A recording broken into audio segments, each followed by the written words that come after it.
கூப்பிட்ட குரலுக்கு ஓடோடி வந்து பணிகளை செய்து கொண்டிருக்கிறார். மாற்று வேட்பாளர்களை அறிவித்தார். வெல்வது பெஞ்சமின், அதிமுக. மதுரவாயல் சட்டமன்ற தொகுதி.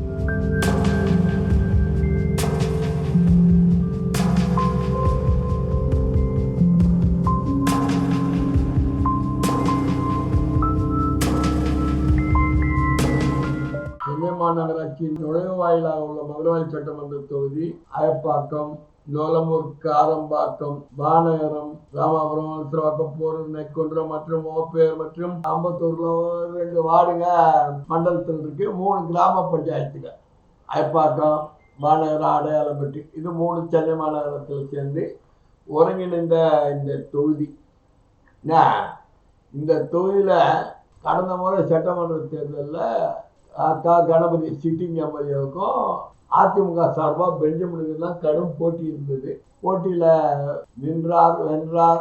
தொகுதிகளுக்கு பல நூறு கோடி ரூபாய்களுக்கு திட்டங்களை தீட்டினார். 5 ஆண்டு காலத்துல சென்னை மாநகராட்சி மண்டல 11 உள்ள 13 வார்டும், அம்பத்தூர் மண்டலத்தில் உள்ள 15 வார்டும் இவருடைய இதுல இருக்கு.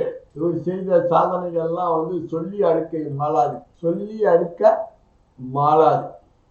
ஆனால் இவரால் வளர்க்கப்பட்ட ஒன்றிய செயலாளர் துரை வீரமணி, ஆமா துரைவேலு என்ற துரைவேலுடைய மகன் துரை வீரமணி ஒன்றிய செயலாளர், அயப்பாக்கத்தினுடைய கவுன்சிலர், தலைவர், இவர் தலைவர், இவங்க ஒய்ஃப் கவுன்சிலர். இப்படியே பல பதவிகளை பதவிகளையும் வகுத்தார். இவருடைய வளர்ச்சியில துணியும் குறுக்கிடாத கணபதி இன்றளவும் நல்லபடியாக தான் வச்சிருக்கார். அது இல்லாத இவர் ஒரு பக்கம், இன்னொருத்தர் களம் இறங்குறாங்க. ஐடி விங்க சேர்ந்த பத்மபிரியா, கமலஹாசன் கட்சியில இருந்தாங்க, டிஎம்கேக்கு வந்தாங்க. மாநில ஐடி பிரிவுல பொறுப்புல பத்மபிரியா இருக்காங்க. இவங்க 3 பேர் தான் களத்துல இருக்காங்கன்னு சமூக ஊடகங்கள்லாம், வாட்ஸ்அப் செய்தி எல்லாம் பரவலா வருது. மதுரவாயல் தொகுதியை பொறுத்தவரை கட்டப்பட்ட பிரிட்ஜுகள் என்ன? மதுரவாயில இருந்து பொந்துமலை ரோடு, மதுரவாயில இருந்து நொளம்பூர் போற வழியில 3 பெரிய பிரிட்ஜுங்க மக்கள் எளிதா போயிட்டு வர்றதுக்காக ஏற்படுத்தப்பட்ட பிரிட்ஜுங்க. நொளம்பூர்ல பெரிய விளையாட்டு ஸ்டேடியம், நொளம்பூர்ல சேர்மன் ராஜன் இருக்க வார்டுல ஒரே இடத்துல 3 பேருக்கும் இடுகாடு சுடுகாடு, கிறிஸ்டியன், முஸ்லீம், இந்துக்கு இருக்கிற இடத்த பகிர்ந்து 3ஆ கொடுத்து அங்க பல லட்சக்கணக்கான ரூபாய் அளந்துக்கு அளவில்லாம சொல்லிக்கிட்டே போலாம். அவ்வளோ திட்டங்களை, முதல்வர் படிப்பகம்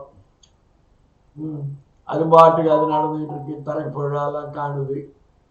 எஸ்விஎஸ் நகர்ல ஒரு பெரிய ஏரி, பெரிய திமிங்கல் அங்க ஆக்கிரமிப்பு இருந்தது. சாலாய சாம்ராஜ்யத்தினுடைய கதாநாயகங்கள் ஆக்கிரமிப்பு பட்டு வச்சிருந்த வளசரவாக்கம் மண்டலத்தில் எஸ்விஎஸ் நகர் 5.5 கோடி ரூபாய்க்கு மேல் செலவில் பெரிய பார்க், குளம், பார்க் எல்லாம் இப்படி பல.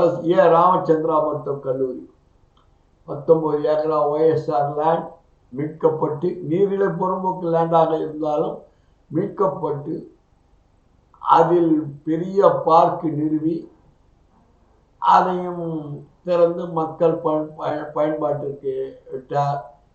இப்படி பல சாதனைகளை சொல்லலாம். எல்லா சாதனைகளை விட பட்டா மேட்டர், ஏழை எளியவர்களுக்கு இலவச பட்டா, அரசாங்கம் வழங்குகிற பட்டாக்கள், பல ஆயிரக்கணக்கான பட்டாக்கள் வழங்கப்பட்டுள்ளது.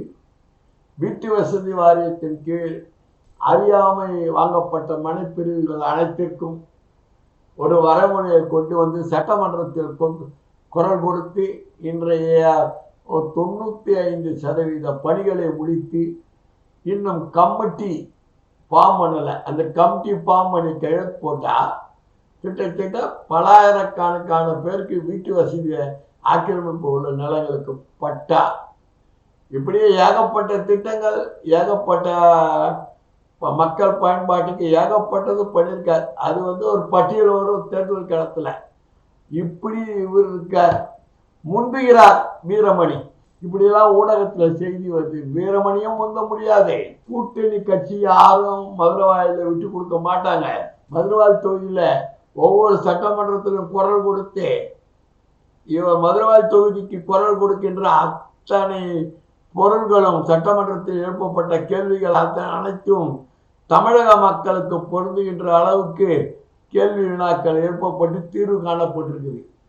இவரும் ஒரு விதத்தில் சட்டமன்ற கதாநாயகனாகவே மாறி வந்திருக்கார். மதுரவாயல் தொகுதியினுடைய சட்டமன்ற உறுப்பினர். மதுரவாயல் தொகுதியில் கட்சி பிரமுகர்களை விட நகர்வாசிகள் பொதுமக்களிடம் நட்பெயரை வைத்தவர். இரவு 12 மணிக்கு தொலைபேசியில் அழைத்தாலும் அதற்கு பதில் கூறுபவர்.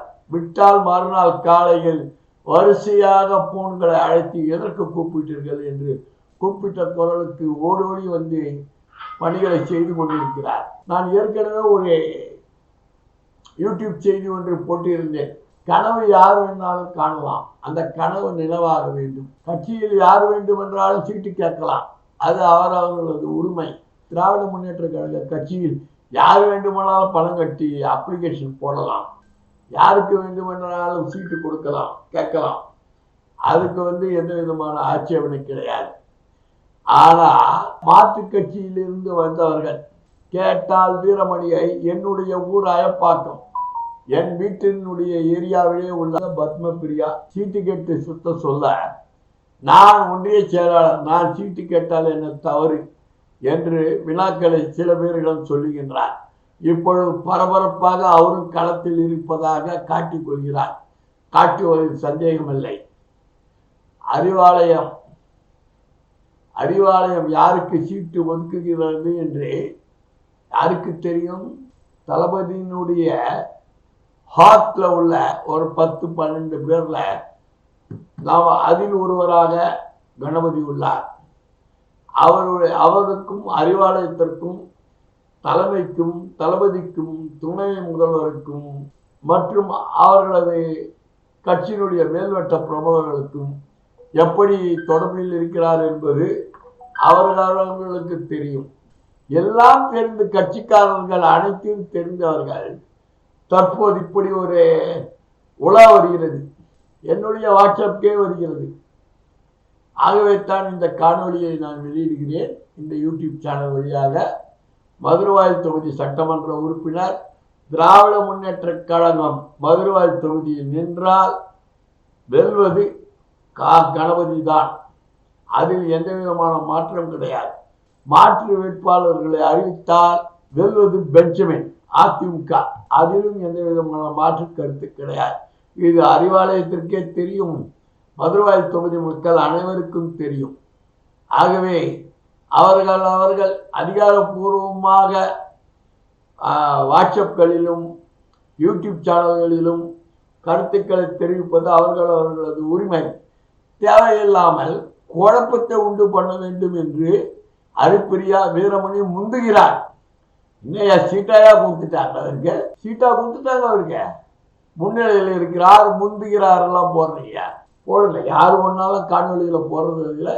கேட்குறவங்கெல்லாம் இன்னைக்கு யாரும் மடையர்கள் இல்லை, மக்கள் விழிப்புடன் இருக்கிறாங்க. அதனால மதுரவாயல் தொகுதியினுடைய வெற்றி வேட்பாளர் கணபதி என்பது உறுதியாகிவிட்டு அவர் கட்சி பணிகளை செய்து வருகிறார். அது கட்சி பணிகளை ஈடுபாட்டில் உள்ள தொகுதி கட்சி பிரமுகர்களுக்கு என்ன வேலை நடக்கிறது, எப்படி வேலை நடக்கிறது என்பது தெரியும். வீரமணியும் ஒரு ஒன்றிய செயலாளர் தான், அவருக்கும் நன்றாக தெரியும். ஆகவே களத்தில் யார் ஒன்றாலும் நிற்கலாம், அது அவர்களது கனவு.